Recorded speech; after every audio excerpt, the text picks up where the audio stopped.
사과는 좀 날씨가 추울 때 잘 익어가지고 맛이 좋아지는 그런 경향이 있어가지고 우리나라에서도 날씨가 조금 서늘한 그런 때가 잘 나타나는 경상북도 지역에서 지금 사과를 많이 재배를 하고 있는데요.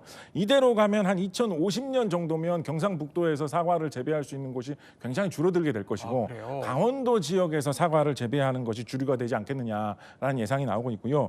2070년 정도가 되면 거의 남한 지역에서는 사과 재배가 불가능해져서 2070년. 중국에서 거의 사과를 수입해야 될 것이다라는 이런 이야기도 나오고 있습니다. 그래서 저는 뭐 농담 삼아 주변에 제철 과일 같은 거, 하우스 과일 말고 제철 과일 같은 거 있으면 지금 많이 먹어둬라.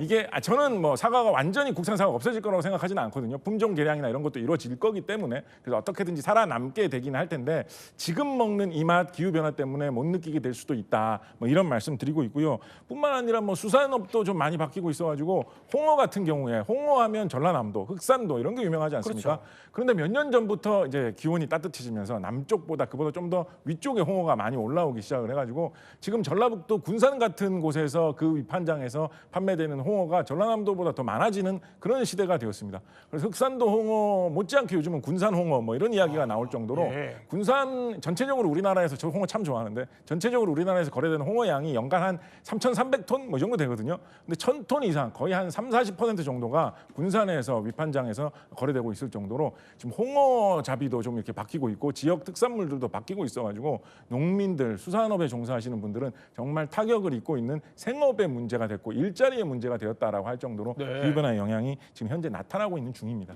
저도 사과 참 좋아하는데 너무 안타까운 일이 아닐 수 없는데 근데 이게 물론 먹거리에도 영향을 미치지만 당장 우리한테 보건 그러니까 전염병까지 영향을 미칠 수 있다 이런 얘기들이 있네요. 네, 그렇습니다.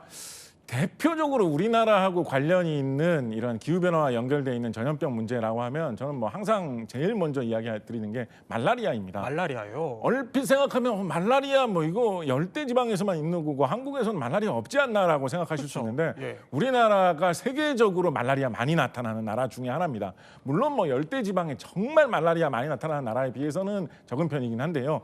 온대지방에 많이 분포가 있는 OECD 국가들 중에서는 우리나라가 말라리아 발생 수 뭐 1, 2위 할 때가 거의 뭐 요즘 매년입니다. 말라리아 발생하는 우리나라가 1980년대쯤 해가지고 말라리아가 거의 사라진 적이 있었거든요.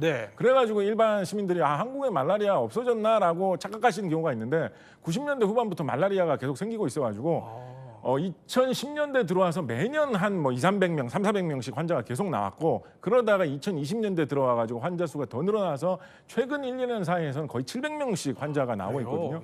우리나라 보건당국에서는 말라리아 뭐 경보 이런 제도를 시행하기도 하는데 작년 같은 경우에 서울에서도 경보가 발효되었었던 적이 있을 만큼 우리나라 말라리아가 심각해서 OECD 국가들 중에서는 어떨 때는 이제 열대 지방을 품고 있는 멕시코 같은 나라들보다 우리나라에 말라리아 환자가 더 많이 나올 때가 있거든요. 대부분의 선진국들은 이제 말라리아가 생기지 않는데 우리나라가 말라리아 이렇게 많이 나타나고 있는 거는 우리가 좀 더 관심을 많이 가져야 될 특이한 현상이고 걱정하는 건 뭐냐면 말라리아를 옮기는 매개체가 말라리아 모기지 않습니까? 근데 이 모기라는 동물이 여름에 잘 활동하잖아요. 근데 기후 변화로 인해서 여름이 길어지면 그만큼 모기가 활동하는 시간이 길어질 것이고 모기가 더 먼 곳으로 더 다양한 곳으로 퍼져나갈 수가 있을 테니까 말라리아 같은 감염병의 위협에 우리가 점점 더 많이 노출될 위험성에 대비를 해야 된다라는 이야기를 계속 하게 되는 것이죠.